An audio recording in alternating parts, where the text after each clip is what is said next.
Hello viewers. Well, over the last 10 years, Thrustmaster have made huge strides in their technology.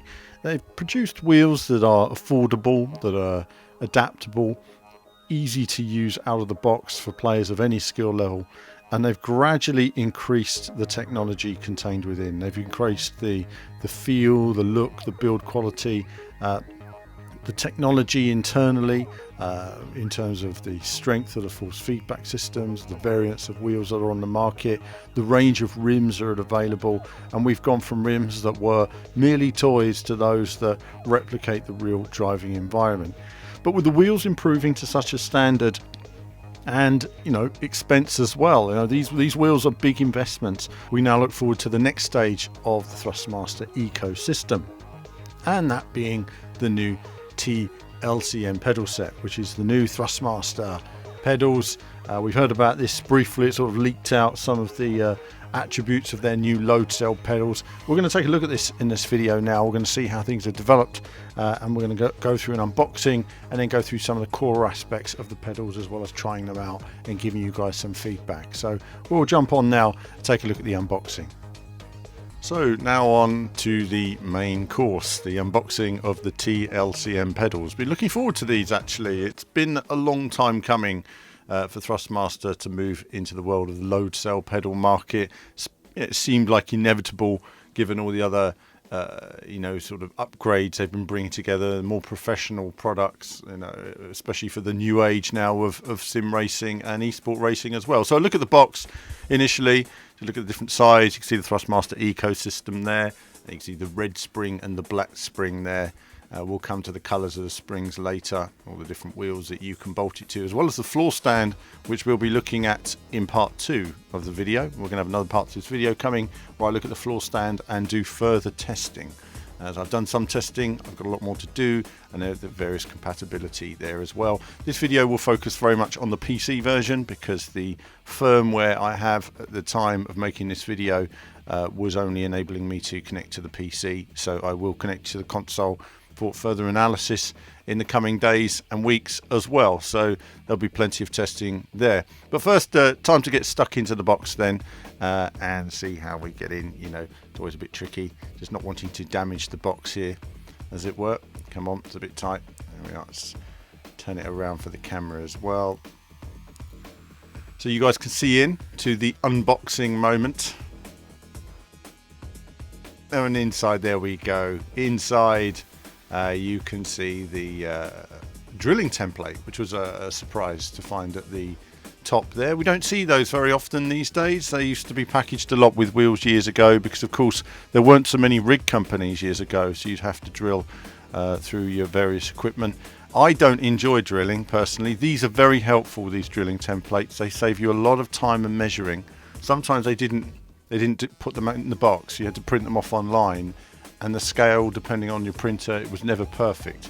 So it's good that they do that if you're up to drilling. It's not always practical depending on where you live, and it makes a lot of noise as well. So quite often I see people say, well, drilling's no problem. It is a problem for a lot of people. It's a bit of a pain. So there we are. As you can see, various components are wedged within the sides of the polystyrene, hidden away there, little cubby holes. So there are the bits and pieces we're going to need. We'll find out what those are later, of course, as well as an Allen key as well for tweaking various elements. I've got plenty of those, so it's not to worry about that. And let's get the actual pedals out. And they are weighty as well. Big heavy lumps. If you've got big pedals, these things are heavy, especially the big Thrustmaster pedals that already exist. I forget the name now, 3PA I think they are, and I use them with the T500 pedals, as I call them, and they are properly weighty, and these are solid as well. So let's get ourselves organised, let's get stuck in and get inside this bag, pull it out. There's the moment, bag off, there we are. Nice shiny new pedals, seeing them for the first time, seeing the materials, the design. Really nice. I like the kind of industrial look and design to the pedals. The brushed metal, the metal on the faceplate. I like the way they've got this hard moulded plastic around the edge. It's funny, but to some purists, They probably, aesthetically, they always wanted to look like a real car. They always wanted to be all metal or something. But I always actually like these elements because every now and again, I don't know if you've ever been walking along, and well, you probably haven't, but I have quite a few pedals and I've stubbed my foot onto quite a few of these, and it's nice to have some protected edges to them. So the pedals do look the part, looking great. You can see they're very powerful load cell spring setup, and we'll talk a bit about that and getting it changed in just a moment. But first, a look at it and a feel of the forces, a feel of the materials, a look around the various elements of the pedals. Simplistic, but very, very solid indeed. So obviously build quality out the box, very nice. And again here, a couple of sort of slow zooming shots just to show you guys again the brushed metal, the adjustable screws there on the pedals where you can move those around, suit yourself. Yeah, it's something I haven't done very often on pedals. Generally I work with whatever the standard setup is, but it's nice to have that adjustability. There's a lot of adjustability in these pedals to get them just as you like, and I do like slightly curved face plates as well. Just looking at some of the elements in the box there, spacers for the pedals. We'll go through all of this in a moment, but I just wanted to have a quick look, and this is a bit sort of off the cuff footage here, seeing the various elements that are in the box and the various springs. So how is this all going to work? This is interesting. So as ever, one has to look at the instructions and learn how to do it, put it all together, and that's some of the core components. So on to the a look at the load cell in more detail. Just having a squeeze there. So you've got a black spring and a grey spring on there currently, and the spacers in there as well, and you can just detach this from the back. It's pretty simple to do, and then change over to change the tension of the pressure you want in your various springs. You've got the white spring here. So if I initially tested it with the black and the grey. You've got the red springs if you want strong, serious, professional level resistance. That's what you'd use there, is the red springs. I personally won't be using those at any point. They're just a bit strong for my setup and what I generally use it for.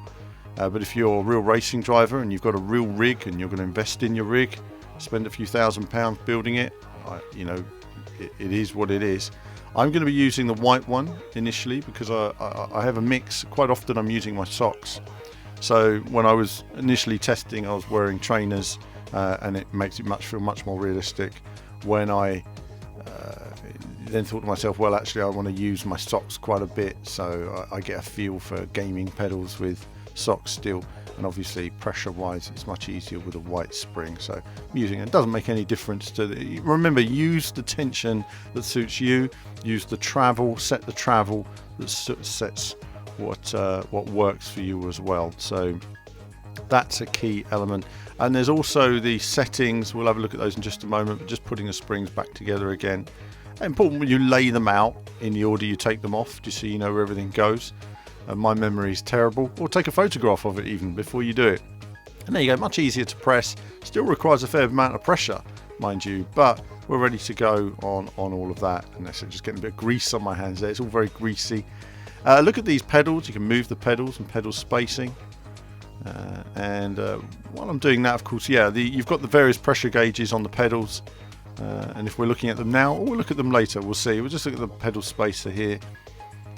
And you can see how that can be screwed in to change the angle of the pedal. Whether you want it leaning away from you, leaning towards you, it's possible to go in there. I'm not going to take all that off because I'm actually quite happy with the default setting. One thing about Thrustmaster is, what's brilliant about Thrustmaster products is, and you can see there I was pointing out the various screws. You can change the height or width, or you can't on the brake pedal obviously, but you can on the accelerator. On the brake you can move them side to side, which is helpful depending on your heel toe technique. If you're doing that, I don't. And in this video I'm using left foot braking anyway because I'm all about pressure and focusing on the pedal. So there we are then, a look at the pedals there. So moving on then to a bit of testing, immediate testing on Dirt Rally 2. And Dirt Rally is quite interesting in the sense that it has loose surfaces as well as tarmac, and I thought, well, I haven't played Dirt Rally 2 in quite some time actually, so it was interesting to get back on it again. and just put my foot down basically and just go for it. Immediately it was intuitive. What are we doing here? We're not just playing the game, we're trying techniques. I'm braking really hard, I'm braking just a little bit, I'm every now and again I'm sort of seeing where I can change and modulate my technique with trail braking. There's lots of things going on in terms of getting a feel for how the car reacts with different types of braking. There's a lot more variance. It feels a lot more realistic, obviously. You know, so it feels like a real car in that sense. The only difference is that there's no real feeling from the brake, and so you still have to think about where you need to be exactly with your braking. So you can be more precise, but it doesn't mean that you're instantly quicker out of the box, because you've got to get adjusted to the tension. So for example, 5 minutes before this I was racing with a much stiffer brake pedal. I was having to put down twice the amount of force. I had gone into the settings, and every now and again I'll show you the settings on screen, and I changed the brake settings and changed the forces, and just seeing how they worked in terms of just improving a feel for the pedal. So it's not something you're going to get used to straight away. You're not going to just plug the pedal in and immediately improve your lap times. Having said that, I mean, first go out the box, you're pretty fluid with it, as you can see here, just racing. It's nice and fluid. I don't know this circuit. I don't know where I'm going. I'm just listening to the co-driver, but you know, it felt the car was making the corners. I was being a little bit tentative at times. I was braking a little bit earlier than I needed to. Then I went to Lohiak because I know the course really well. I thought, well, let's just try and nail it and try and understand where some of the braking points are here. And again, it took a bit of time, you know, just zeroing in. You know, you want to brake as late as you can. So what it shows you is that for the sim racers out there, you can be much more precise with your braking. You can find something that balance that works for you. With general gamers, you can have a pedal that feels much more natural, and it might work more for you if you're heavy-handed. You know, driving a real car, then coming to video game pedals, they're much more sensitive than a real car. As I say, socks, trainers off, socks on. That's the way. With a real car, obviously, you can be much more heavy-handed with your braking, and I feel that for some people that are trouble adapting, that they can adapt more easily to the brake pedal in this scenario. So just driving around Lohiak, again immediately coming up to a sort of pace that made me feel comfortable that yeah, I'm getting this gradually. I'm not there yet in this video. I'd say I'm still somewhere between trying to find, you know, trying to drive the car properly actually on the course, but also trying to understand where I can brake and the types of braking. So I broke too hard that time. I really stamped on the brake that time. Sometimes I was really stamping on it hard. Sometimes I was being progressive.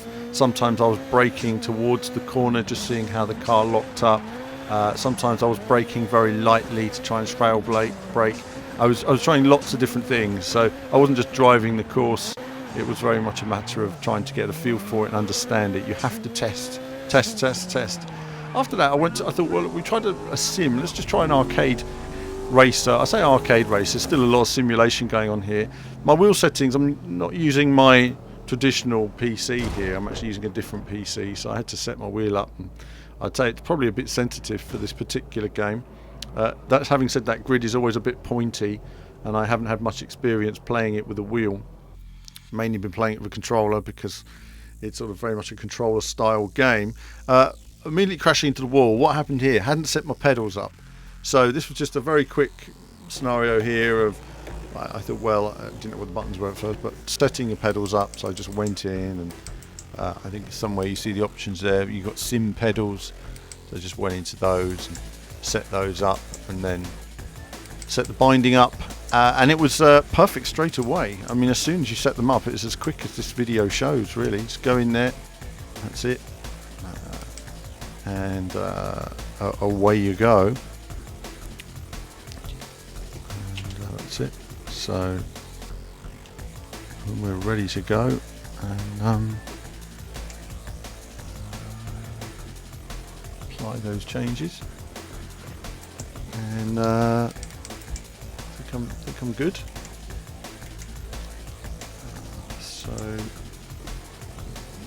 and then I drove a few corners just to stamp on the brake a bit and just get a feel for it.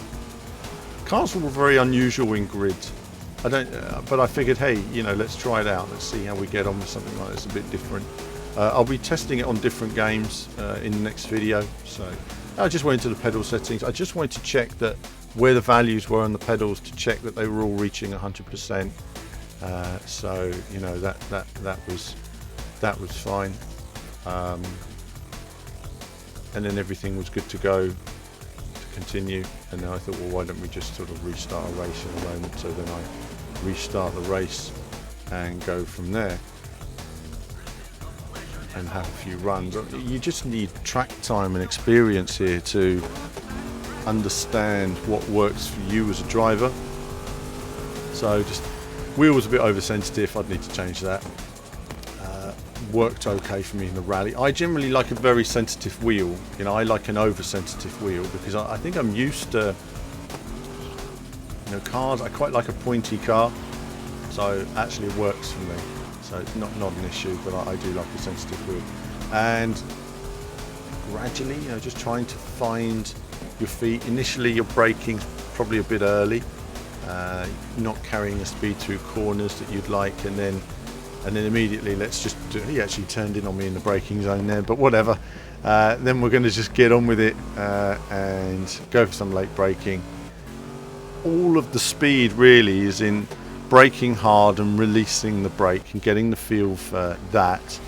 And again, here I hadn't driven some of these tracks, didn't know where I was going, so I was just following the car in front. But because we were in wet conditions, the car was sliding around more. So this track called for very much light braking. I'm only just gently touching the pedal sometimes, just to coax the car into the corner, if you like, rather than full-on braking. You don't always need full-on braking. You know, remember, you've got a nice detailed pedal there, and it's just understanding when you need to brake hard, when you need to just scrub off some speed and alter the weight balance on the car to get it into a corner. So this worked well in its own way. This was quite a handy test, just for more sensitive braking and understanding how to do it. I'm probably braking a bit too much here because I am still learning the course in these conditions, but just gradually progressive. So we learned, I guess, in a way, I looked at dirt rally with loose surfaces and tarmac. Here you had more of a less of a sim in that sense, and you've got a lot more, but different weather conditions and very different styles of driving, and I just wanted to see how it worked here. I struggled a bit more with this Formula car because it was so extreme, the braking. It was literally, you are braking as late as you can. So we've gone from very light braking to what you'll see is very heavy braking now. And you need to pick a braking point and stamp on that pedal and get the speed down. The speed is really in braking early, as late as you can, very hard, and then carrying speed into other corners. Always a bit erratic, these drivers, so it's always challenging trying to find a way past. The AIs can be a bit unpredictable, to say the least. I gradually got the hang of it. It was more knowing. I mean, I wasn't using any brake markers here. I was just using visual braking and just braking when I felt, and then just releasing the pedal, and it was working very intuitively. So immediately out the box, intuitive braking. And now we're going to talk, while this is running, I'm going to talk a little bit about why you would need a load cell. Load cell obviously gives you more realistic braking. It gives you a more natural braking style. It's not for everybody, in the sense that if you want to feel like a real car, you need to invest in it. If you want it to have the full red springs, full setup, you need a good strong rig. If you don't have Thrustmaster have tested this apparently on lots of rigs. I personally wouldn't use the full red springs on my RC rig. In the past, I've seen the plate bending under the weight of braking, and I think if you're a very hard braker, punching those brakes constantly, you're potentially going to have problems further down the line. But maybe you won't. I don't know. It's a bit like using your wheels. I tend to use light force feedback, but a lot of you use high force feedback. But I've always found that for wheel preservation, I tend to use lighter force feedback, and the wheels just keep on going. They don't overheat as easily. You're not pushing the wheel as hard. So I don't know. I keep an eye on all that. I also think something that's important. I mentioned this about the Formula One rim many years ago. Was it was designed to be in shoulder height, not to be on your desk. And the same with load cell pedals. You really got to have the ergonomics of your driving position correct.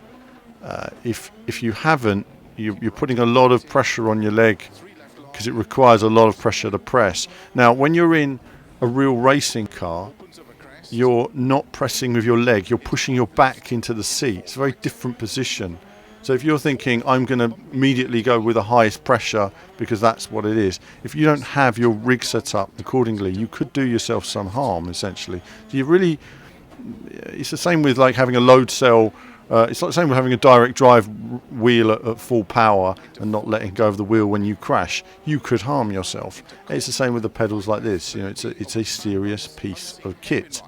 So, what do we think of it then as we race around this rally of Argentina? Again, I haven't done this before, so I have a quick run, see how we get on, and as ever, nice and intuitive, works really well. Enjoying it so far. I think the pedals add a lot to it. I think that I would need some further analysis on various different games. I need the option of connecting it to consoles, which I don't currently have, so I will, and then I'll run it on Gran Turismo, and then I can really pick braking markers and braking points and look at what kind of advantage there is in terms of natural braking and perhaps the option of later braking, and lots of techniques to try and see where actual speed is an advantage. I see that there could be an advantage here and there, but it's not going to be an advantage for everybody. I think that's another thing as well. It's you need to be decent at racing to maximize any sim equipment. But if you've got good equipment, then you're giving yourself the best possible opportunity of feedback from the car and ability to drive it well. So, enjoyed the use of the pedals. I think everything's really nice. There's something I did like on the older Thrustmaster pedals was the shiny foot plates. I know they've done away with that on recent pedals, but I did quite like that. I find that my socks kind of got a bit caught on these ones, just on the screw holes and stuff like that. It was always very polished on the old ones. Remember, your feet are sliding over the pedals when you're using socks. I know it's not designed for people's socks, but a lot of us do still use socks when we're doing sim racing. And because you're not in a car with actual car feel and actual car feedback, you need as much sensitivity as you can get. So that's something to consider for the future. I don't know if the old pedals can screw onto there actually, but I do prefer, in many respects, a nice slidey pedal. It was the same actually with the Fanatic. I took the rubber pieces off or rubber piece off the accelerator, so that my foot can slide on the accelerator better than it would do otherwise. So that's something that I've always been standard opinion on. So yeah, that's it for this video, really, just looking at the Thrustmaster range. As ever, the range continues to expand and improve. There's constant development. I think this is an exciting development that completes the Thrustmaster structure at present. You've got the fantastic Sparco gear stick handbrake. You've got the gear stick, which is great, 8-shifter. You've got all the rims, the TGT, the TXW wheels. You've got great wheels and pedals now combined, so it's a decent piece of kit. I don't have the retail price at the time of making this video, but I will come back to that in part 2. As I say, it's being filmed a few days before a lot of you guys are going to see it, and it's good feedback so far. I don't think there's anything necessarily that stands out to me as a negative on the pedals. I think it's all pretty solid, and I think it's just a nice addition to them. So lots of testing required. I think it's proof is in the pudding, and I think gamers are going to be very pleased. And I think if you're investing in a new set of pedals, you can't go far wrong here. It's a fantastic piece of kit, as is the current Thrustmaster range, and as you can see, it adapts to the games very quickly, works straight out the box, and with the software that's supporting it as well, all works pretty well. There's always going to be a lot to learn. I'm sure when lots of you get hold of these pedals that you're going to find things to optimize and improve, and hopefully the developers at Thrustmaster will listen to that and bring that feedback together. But that's it from me for now for a look at the Thrustmaster T-LCM pedals. I'm going to be back in part 2 looking at these in more detail, and we're going to take a look at the floor stand. So that's going to be quite handy as well. While I've got this desk set up and my rig is out of action, I'll be looking at the floor stand and just seeing the feeling of that in comparison to just having them on the floor. They will slide. I've got them by a wall at the moment. They will slide, but they are pretty solid as well. But it'll be interesting to see how the floor stand works and what other options that gives you, perhaps working with a wheel stand as well. But that's it from me for this video. Hope you've enjoyed this look at the Thrustmaster T-LCM pedals, and there'll be more from me very soon. Hello beautiful, thanks for watching the video today. Hope you enjoyed it. Do like and subscribe, supports what we do, and also check in the description if you want to become a YouTube member or Patreon. Support us in every way possible to get out there and get some awesome content. But that's it. Hope you've enjoyed it. Check out these videos, check out the site, and there'll be more from me very soon.